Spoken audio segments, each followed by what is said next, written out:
150 anni con Grazia.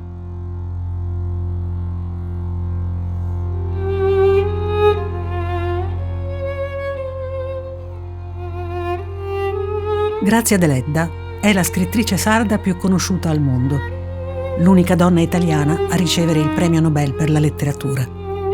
A lei sono dedicate strade, piazze, monumenti, scuole, parchi, opere teatrali e cinematografiche e una bibliografia ricchissima. Grazia Deledda è senza dubbio una delle figure più note e amate della Sardegna, capace di portare la sua scrittura, le sue storie e i suoi protagonisti in tutto il mondo.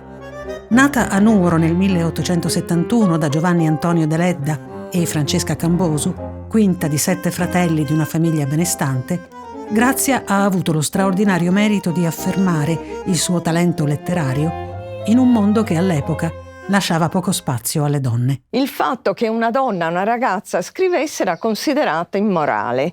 E infatti tra le lettere che pubblico ce n'è anche una che ho trovata a Sassari, scritta ad un'amica di quel periodo, quando aveva 18 anni, quindi, in cui lei rivendica l'importanza d'essere scrittrice, la sua scelta di voler diventare scrittrice, e ribadisce che non c'è niente di immorale in questo, anzi.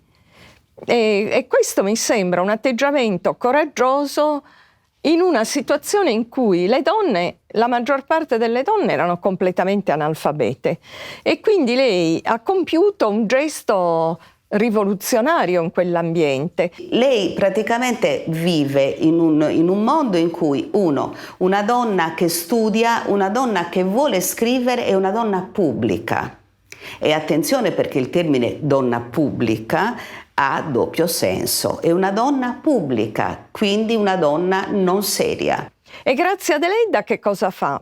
Lo scrive in Cosima, va a visitare una cumbessia e a compiere uno di quei rituali in fondo legati alla Sardegna arcaica, che sprofondano nei millenni. Si porta penna e calamaio, mettendoli in una ciabatta perché non si rovescino, e in una nicchia di queste casettine primitive mette gli strumenti del suo lavoro, compiendo una grandissima trasgressione. Era molto più trasgressivo portarsi una penna in quella situazione che intrecciare un rapporto amoroso durante le feste, perché questo fatto era abbastanza accettato, visto che durante i novenari si viveva abbastanza in promiscuità.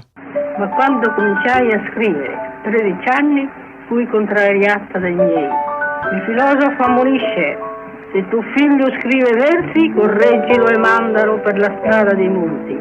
Se lo trovi nella poesia la seconda volta, puniscilo ancora. Se fa per la terza volta, lascialo in pace, perché è un poeta. Senza vanità, anche a me è capitato così.